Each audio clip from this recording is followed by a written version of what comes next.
चलिए बहुत बढ़िया। जय हिंद मित्रों, मैं शिवेंद्र सिंह एक बार फिर आप सभी का स्वागत करता हूं आपके अपने यूट्यूब चैनल लेटेस्ट अकेडमी पर। मित्रों, आप लोग कैसे हैं? उम्मीद करता हूं अच्छे होंगे, मस्त होंगे और ज़बरदस्त होंगे और ज़बरदस्त तरीके से पढ़ाई लिखाई कर रहे हैं। जैसा कि मित्रों आप लोग को पता ही है कि मैं यूट्यूब पर निःशुल्क यानी कॉस्ट ऑफ फ्री शिक्षक बैच लॉन्च किया हूँ। UP TET, C TET, TRE 4.0 TET, TRE 5.0, S TET, MP TET, REET या अन्य सभी राज्यों के शिक्षक भर्ती हो चाहे पात्रता परीक्षा, उन सभी के लिए हमारी क्लास अति महत्वपूर्ण होने वाली है। तो मित्रों आप लोगों को बस आप लोगों को क्या करना है कि वीडियो में लास्ट तक बने रहना है और वीडियो पसंद आती है तो लाइक करिए, सब्सक्राइब करिए और अधिक से अधिक शेयर करना है। बस मैं आप लोगों को एक बात बता देना चाहता हूँ कि आप लोगों को इधर उधर भटकने की कहीं भी ज़रूरत नहीं है। आप एक जगह स्थिर होकर तैयारी करिए, बाकी तैयारी कराने की जिम्मेदारी हमारी है। बस आप लोग को हमारे साथ लास्ट तक जुड़े रहना है पूरे सेशन में, ठीक है ना। और वीडियो को स्किप नहीं करना है, तभी अगर आप वीडियो को स्किप नहीं करेंगे तभी चीज़ें आपको समझ में आएंगी। अगर आप वीडियो स्किप करते हैं तो आपको क्या होगा कि चीज़ें समझ में बढ़िया से नहीं आएंगी, तो दिक्कत हो जाएगी, ठीक है। तो चलिए, हमारे शिक्षक बैच का ये हमारा आज हिंदी का ये दूसरा लेक्चर है, ठीक है ना। यानी कि हिंदी की हमारा क्लास नंबर 2 होने वाली है और वर्णमाला का हमारा पार्ट नंबर 2 है ये। यानी कि एक इसके पहले हम एक क्लास ले चुके हैं, आज हमारी ये दूसरी क्लास है वर्णमाला की, ठीक है। तो चलिए आगे बढ़ते हैं और अपनी क्लास को स्टार्ट करते हैं, ठीक है। चलिए बहुत बढ़िया, स्टार्ट करें फिर। चलिए देखिए, वर्णमाला पार्ट 2 हमने कल स्वर स्टार्ट कर दिया था, है ना। स्वर हमने स्टार्ट कर दिया। अब हम लोग यहाँ पे क्या करेंगे, स्वर को बहुत अच्छे तरीके से पढ़ेंगे, है ना। फिर उसके कॉन्सेप्ट के साथ, है ना, और समझाते हुए सारी चीज़ें एकदम आपको निचोड़ निकाल कर रख देंगे, ठीक है ना। बिल्कुल आपको परेशान नहीं होना है। और एकदम बेसिक से स्टार्ट करेंगे, यानी कि बेसिक लेवल से और स्टैंडर्ड लेवल तक चलेंगे, ठीक है ना। चलिए बस आप लोग साथ में जुड़े रहिएगा बस, ठीक है। चलिए बढ़िया। अगर हम बात करते हैं वर्णमाला यानी पार्ट 2 की, तो हमारा यहाँ पे स्टार्ट करेंगे। देखिए हम स्वर कल पढ़े थे, स्टार्ट ही कर देते। तो स्वर वर्णों का वर्गीकरण आज हम पढ़ेंगे, है ना। स्टार्ट करते हैं स्वर वर्णों का वर्गीकरण। तो देखिए, अब जैसे हमारा वर्गीकरण का मतलब कि हम कितने पार्ट में इसको मतलब इसके कितने पार्ट हैं, यानी इसका जो वर्गीकरण स्वर का किया गया है, कितने भागों में इसका वर्गीकरण किया गया है। तो सबसे पहले हम बात करते हैं कि जीवा के भाग के आधार पर स्वर के भेद। हमने क्या बताया आपको कि स्वर का जो वर्गीकरण है, कितने प्रकार से हम स्वरों का वर्गीकरण कर सकते हैं, हमको यही हम आज पढ़ने वाले हैं, ठीक है ना। हम आज क्या पढ़ने वाले हैं, स्वरों का जो वर्गीकरण है कितने प्रकार से हम कर सकते हैं, स्वरों को हम कितने प्रकार से बांट सकते हैं, ये हम पढ़ेंगे। तो पहले हम सबसे पहले स्टार्ट करेंगे कि जीवा के भाग के आधार पर स्वर के भेद। किसे? जीवा के भाग के आधार पर स्वर के भेद कितने होते हैं। तो पहला देखते हैं कि भैया इसके आधार पर हमारे 3 स्वर होते हैं। कौन कौन से होते हैं? एक होता है हमारा अग्र स्वर, नाम सुना होगा आप लोगों ने। एक सुना होगा मध्य स्वर, नाम सुना ही होगा। और एक होता है पश्च स्वर, यानी कि पहला अग्र स्वर हो जाता है, दूसरा मध्य स्वर और तीसरा पश्च स्वर। यानी कि जीवा के आधार पर कितने प्रकार के स्वर होते हैं? 3 प्रकार के होते हैं। एक हमारा होता है अग्र स्वर और दूसरा हमारा होता है मध्य स्वर और तीसरा हमारा क्या होता है? पश्च स्वर हो जाता है। अगर हम अग्र स्वर की बात करें तो भैया अग्र स्वर कौन कौन सा होता है? अग्र स्वर कितने होते, कौन कौन से होते हैं? हमारे 4 होते हैं। कौन कौन से? छोटी ई और बड़ी ई, छोटी ई और बड़ी ई, ए और ए, ये हमारे क्या हैं? ये हमारे अग्र स्वर के उदाहरण हैं। अग्र स्वर के उदाहरण कौन कौन से हैं? छोटी ई और बड़ी ई, ए और ए, ये क्या हैं? ये हमारे अग्र स्वर के उदाहरण हैं, ठीक है। अगर हम मध्य स्वर की बात करें कि मध्य स्वर क्या होता है, तो भैया मध्य स्वर में केवल और केवल आ ही आता है। मध्य स्वर में क्या आता है? केवल और केवल छोटा आ ही आता है। अगर हम पश्च स्वर की बात करें कि भैया पश्च स्वर क्या होता है, तो पश्च स्वर में हमारा एक तो आता है बड़ा आ आता है, ठीक है ना। इसके अंतर्गत छोटा ऊ आता है, इसके अंतर्गत बड़ा ऊ आता है, फिर ओ आता है, औ आता है और आ आता है, ये आता है, ठीक है ना। ये वाला आ आता है। तो हमारे कहने का मतलब कि पश्च स्वर होता है 1 2 3 4 5 6, यानी पश्च स्वर की संख्या की बात करें तो पश्च स्वर की संख्या की बात करें तो कितने होते हैं? ये होते हैं 6। और ये होते हैं मध्य स्वर कितने होते हैं? 1 होता है। मध्य स्वर की संख्या की बात करें तो 1। और अगर हम अग्र स्वर की बात करें कि अग्र स्वर की संख्या कितनी होती है, तो ये हमारे होते हैं 4, ठीक है। आप लोग जानते रहे, ठीक है। अब बात करते हैं आगत स्वर, ठीक है ना। ये देखिए आगत स्वर की अगर हम बात करें कि आगत स्वर क्या होता है, तो यह अंग्रेजी भाषा का स्वर है। आगत स्वर किस भाषा का स्वर है? अंग्रेजी भाषा का। अब अगर आप पूछ लीजिए, आप एग्जाम में पूछ लेते हैं कि भाई आगत स्वर है, ऑप्शन उसमें अंग्रेजी भाषा, हिंदी भाषा, फारसी भाषा, संस्कृत भाषा, तो उसमें जहाँ पे जिस ऑप्शन में आपका अंग्रेजी भाषा दिया रहेगा वही आपका करेक्ट आंसर हो जाएगा। तो आगा स्वर अंग्रेजी भाषा का स्वर है ना, जिसका प्रयोग हिंदी में अंग्रेजी शब्दों में होती है ना। बड़ी इसमें देखिए बड़ा कन्फ्यूजन इसमें है, क्या है, यह है तो किस भाषा का, यह है तो अंग्रेजी भाषा का, लेकिन इसका प्रयोग हिंदी में होता है। किसमें होता है, हिंदी में होता है। किसके लिए होता है, अंग्रेजी के शब्दों को अंग्रेजी के शब्दों में होता है। बात को ध्यान दीजिएगा, होता हिंदी में है लेकिन किस शब्दों के लिए होता है, अंग्रेजी के शब्दों का होता है, ठीक है ना। आगा स्वर क्या होता है, अंग्रेजी भाषा का स्वर है जिसका प्रयोग हिंदी में अंग्रेजी के शब्दों में होती है। हिंदी में होता है लेकिन अंग्रेजी के शब्दों में होते हैं। जैसे आप देख लीजिए, जैसे क्या होता है, जैसे आप देख लीजिए कि ऑफिस में देखिए, ये ऑफिस, ये आप हिंदी में लिखा है ना, लेकिन इस किस भाषा का शब्द है तो अंग्रेजी भाषा का, लिखा किस में है, हिंदी में। जैसे डॉक्टर लिखा है, अब डॉक्टर किस भाषा का शब्द है तो अंग्रेजी भाषा का, लेकिन लिखा किस में है, हिंदी भाषा में है। यही हमारा क्या होता है, आगत स्वर होते हैं, ठीक है। बात समझ आई। जैसे ये बड़ा आ इसमें दिख रहा है ना, ये देखिए हो गया। जैसे आपका एक प्रश्न देख लेते हैं इसी के अकॉर्डिंग। प्रश्न कह रहा है कि डॉक्टर के डॉ में किस स्वर का प्रयोग हुआ है। ये देखिए, डॉक्टर के डॉ में किस स्वर का प्रयोग हुआ है, तो इसमें देखिए, ये देखिए ऑप्शन नंबर सेकंड नंबर देखिए इसमें इस शब्द का प्रयोग किया गया है, इस स्वर का प्रयोग किया गया है, ये वाला आ का स्वर का प्रयोग किया गया है ना। किस स्वर का प्रयोग किया गया है, इस वाले आ का स्वर प्रयोग किया गया। और जो ये वाला जो स्वर होता है आपका किस भाषा का है, वो अंग्रेजी भाषा का है, लेकिन लिखा किस में जाता है, हिंदी में लिखा जाता है। किस शब्दों को लिखा जाता है, अंग्रेजी के शब्दों को लिखा जाता है, ठीक है ना। चलिए ऐसा समझ में, चलिए बहुत बढ़िया, आगे बढ़े, ठीक है। फिर आगे बढ़ते हैं, नो दिक्कत। चलिए अब मात्रा के आधार पर स्वर के भेद, हमने बताया था ना कि स्वर का वर्गीकरण पढ़ेंगे तब भैया स्वर का वर्गीकरण, भाई स्वर के कितने प्रकार से वर्गीकरण, स्वर कितने प्रकार को बांटा गया है, वो सारी चीज़ें इसमें हम बिल्कुल डिटेल से पढ़ने वाले हैं। यानी हम कहें तो स्वर को पूरा डिटेल से पढ़ने वाले, एकदम निचोड़, ठीक है। तो मात्रा के आधार पर स्वर के भेद, किसके आधार पर, मात्रा के आधार पर। मात्रा के आधार पर स्वर के 3 भेद होते हैं। मात्रा के आधार पर स्वर के कितने भेद होते हैं, 3 भेद होते हैं, ठीक है ना। देखिए मात्रा के आधार पर स्वर के कितने भेद होते हैं, तो 3 भेद होते हैं। एक मात्रिक स्वर, जिसमें आता है क्या, इसे हम कहते हैं एक मात्रिक स्वर जो होता है, इसे हम लघु कहते हैं, लघु स्वर भी कहते हैं, मूल स्वर भी कहते हैं और हास्य स्वर भी कहते हैं। आपने सुना होगा, ये हास्य स्वर तो आपने सुना ही सुना, 100% सुना होगा। तो जो एक मात्रिक स्वर होता है, जिसमें एक मात्रा की स्वर लगती है, जिसमें कितने मात्रा की स्वर लगती है, एक मात्रा की स्वर लगती है, उसे हम एक मात्रिक स्वर कहते हैं।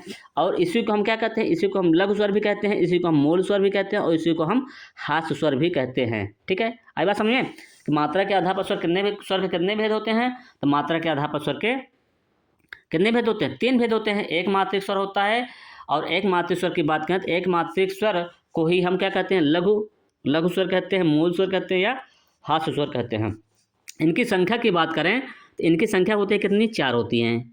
एक मात्रिक स्वर की संख्या कितनी होती है, 4 होती हैं। कौन कौन सी होती है भैया, एक तो हमारा छोटा आ हो जाता है, एक हमारा छोटा आ, एक हमारा होता है छोटी ई हो जाता है, एक हमारा छोटा ऊ हो जाता है और एक हमारा ये ऋषि हो जाता है। यानी कि जो एक मात्रिक स्वर हैं इनकी संख्या 4 होती हैं। कौन कौन से, छोटा आ और छोटी ई और छोटा ऊ और ऋषि, ये क्या होते हैं, हमारे एक मात्रिक स्वर के उदाहरण हैं, है ना। एक मात्रिक स्वर को हम लघु स्वर भी कहते हैं, मूल स्वर भी कहते हैं और हास्य स्वर भी कहते हैं।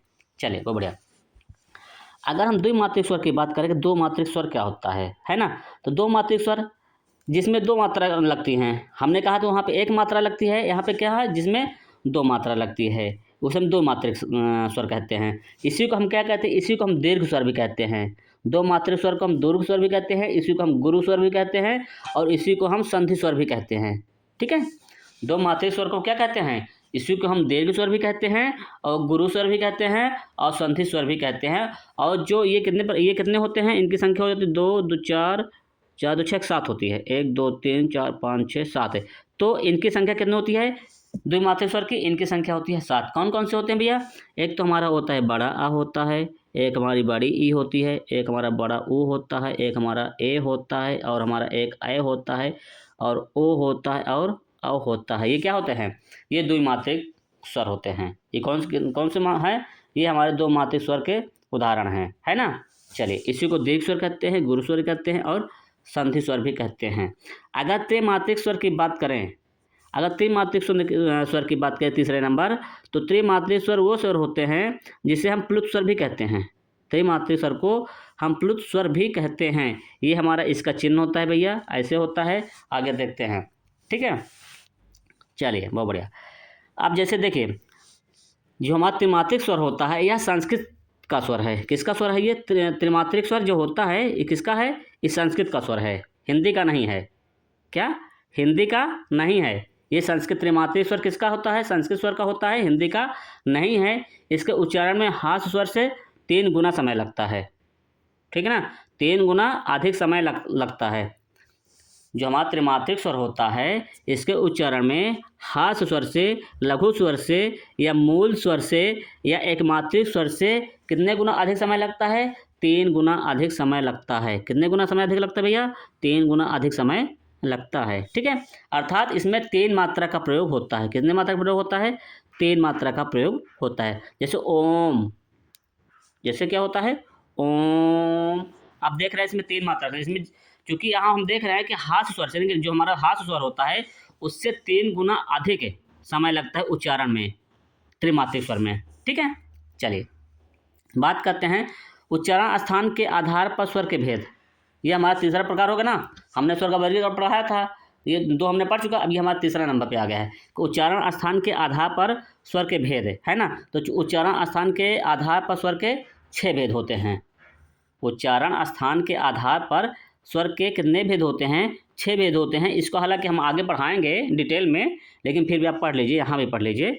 लेकिन इसके जो ये है ना, इनका हम आपको ट्रिक बताएंगे याद करने के, कि भैया जैसे एग्जाम में आता है ना कि उच्चारण स्थान आता है। उच्चारण स्थान तो हर एग्जाम में आता है भैया, हर बहुत मोस्ट इंपॉर्टेंट 2 से 3 क्वेश्चन इसके आते हैं। तो आप समझिए बात को। जैसे उच्चारण स्थान के आधार पर स्वर के 6 भेद होते हैं। अब जैसे यहाँ पे दिया है जैसे कंठ स्वर। अब जैसे आप पूछेगा आपका आ और आ का उच्चारण स्थान पूछेगा, आ और आ का उच्चारण स्थान क्या है? ऑप्शन ए कंठ स्वर, ऑप्शन बी तालु, ओष्ठ, ऐसे दे देता है।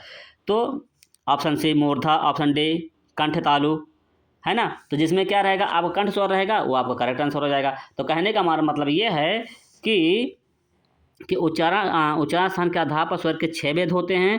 पहला मतलब कंठ स्वर होता है। तो कंठ स्वर से कौन सा वर्ण उच्चारित होता है? हमारा आ और आ, यानी कि आ और आ का उच्चारण स्थान क्या हो जाता है? कंठ स्वर हो जाता है। क्या हो जाता है? कंठ हो जाता है ना। और आ का उच्चारण स्थान क्या हो जाता है? कंठ हो जाता है, ठीक है। चलिए, बहुत बढ़िया। अब आपको मैं इसका ट्रिक भी बताऊंगा याद करने के, ठीक है। परेशान मत हो, आगे हम आपको बढ़ाएंगे। अब जैसे ई और ई, यानी कि छोटी ई और बड़ी ई के उच्चारण स्थान क्या होता है? तालु होता है।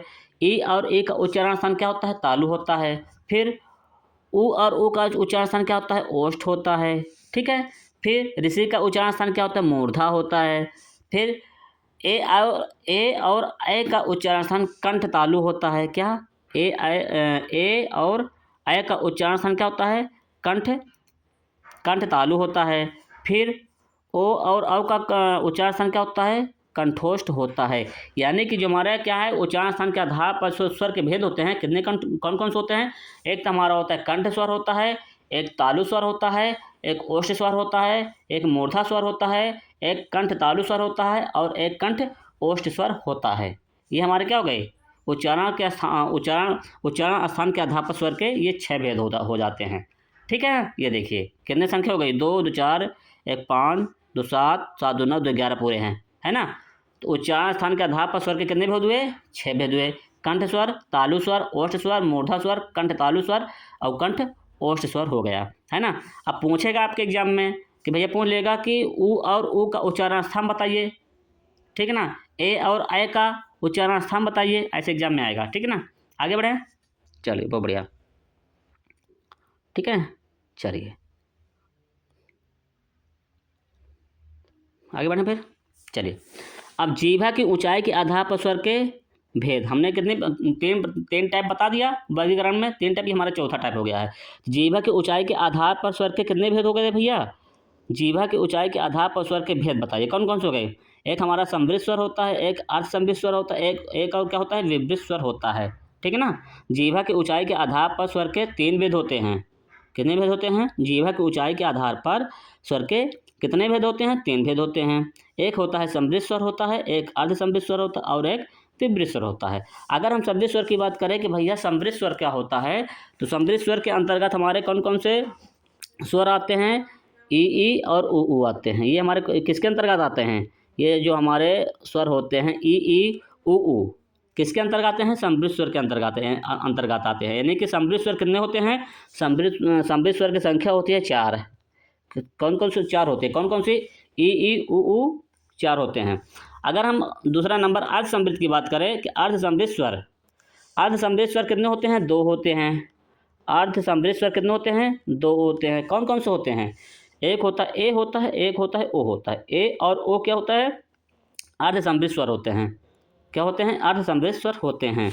अगर हम विवृत स्वर की बात करें कि विवृत स्वर का क्या होता है? विवृत स्वर, तो विवृत स्वर क्या होता है? बड़ा आ होता है। क्या? बड़ा आ होता है। तब विवृत स्वर की अगर संख्या की बात करें, तब विवृत स्वर की संख्या की बात करें तो कितना होता है भैया? 1 होता है। तो अर्ध समृद्ध स्वरों की संख्या कितनी होती है? 4 होती है। अर्ध समृद्ध स्वरों की संख्या कितनी होती है? 2 होती है। और विवृत स्वरों की संख्या अगर बात करें तो उसमें 1 होती है। अगर समृद्ध स्वर की संख्या समृद्ध स्वर के उदाहरण होते हैं ई ऊ और अर्ध समृद्ध स्वर होते हैं ए और ओ होते हैं। विवृत स्वर कौन कौन से होते हैं?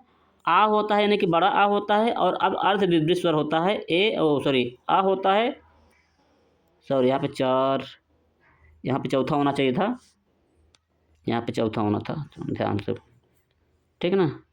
रुकिएगा 1 मिनट, यहाँ पे चौथा टाइप था ये, ठीक है ना? हाँ, तो अर्ध विवृत स्वर, अगर अर्ध विवृत स्वर की बात करें तो इनकी संख्या कितनी होती है? अर्ध विवृत स्वर की संख्या होती है भैया कितनी? 3 होती है। अर्ध विवृत स्वर की संख्या कितनी होती है? 3 होती है। कौन कौन सा होता है? एक तो छोटा आ होता है और आय होता है और औ होता है। अर्ध विवृत स्वर की संख्या कितनी होती है? छोटा आ होता है और आय होता है और क्या होता है? औ होता है। तो इनकी संख्या कितनी होती है? इनकी संख्या होती है 3। अर्ध विवृत स्वर की संख्या कितनी होती है? 3 होती है। ठीक, काउंट करो, 11 हो गई। देखो 4 4 2 6 6 1 7 3 10 10 ही हैं, 11 होना चाहिए था, ठीक है ना? कहीं एक मिसिंग होगा। तो क्या छोट रहा है देख लो आप। अच्छा, रेसे छोट रहा है, ठीक है ना? कोई बात नहीं। तो जीवा की ऊंचाई के आधार पर स्वर के कितने भेद होते हैं?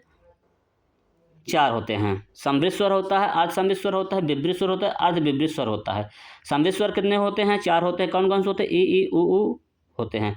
अर्ध समृद्ध स्वर कितने होते हैं? 2 होते हैं। ए होता है, ओ होता है। विवृत स्वर होता है, 1 होता है, सिर्फ आ होता है।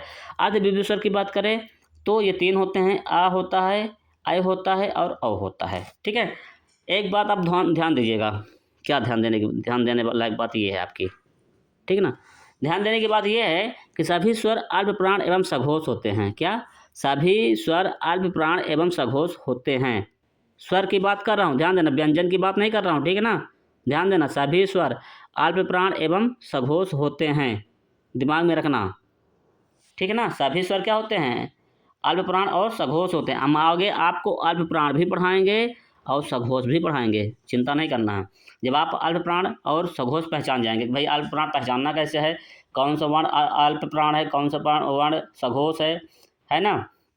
कौन सा वर्ण महाप्राण है, ये सारी चीज़ें मैं आपको आगे पढ़ाऊँगा, ठीक है ना? चलिए, अब हम बात करते हैं व्यंजन की। किसकी बात करते हैं? व्यंजन की। चलिए, व्यंजन, हमारा स्वर खत्म हो गया है, ठीक है ना? स्वर के टाइप खत्म हो गए, स्वर का वर्गीकरण खत्म हो गया। अब हम यहाँ से स्टार्ट करेंगे व्यंजन, ठीक है ना? अगर हम व्यंजन की बात करें कि ऐसी ध्वनियाँ जो स्वर वर्णों के मेल से बनती हैं, स्वर वर्णों की मेल से बनती है, यानी कि बिना स्वर का व्यंजन नहीं बन सकता। बिना स्वर के व्यंजन की कल्पना नहीं की जा सकती है। ये बात आप जान लीजिए, बिना स्वर के व्यंजन की कल्पना नहीं की जा सकती। तो ऐसी ध्वनियाँ जो स्वर वर्णों के मेल से बनती है एवं उच्चारित होती है, ठीक है ना? स्वर वर्णों के मेल से बनते हैं और उच्चारित होते हैं, उन्हें व्यंजन ध्वनियाँ कहते हैं। बात समझ आई कि नहीं आई?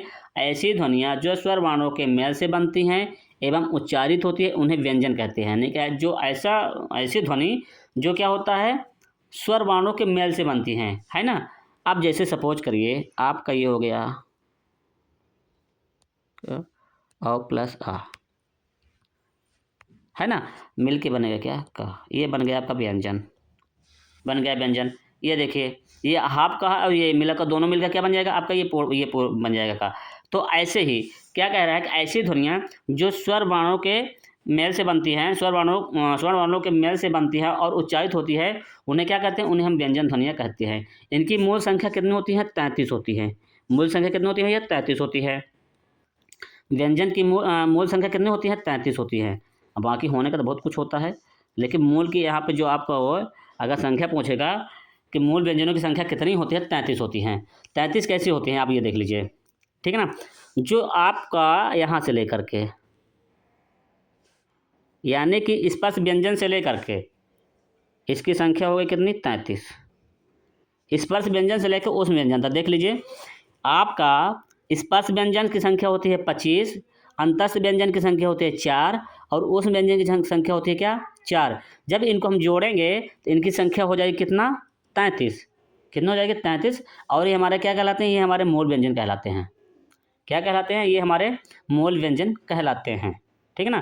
तो स्पर्श व्यंजन की संख्या क्या कहलाती है, स्पर्श व्यंजन की संख्या कितनी होती है, 25 होती है।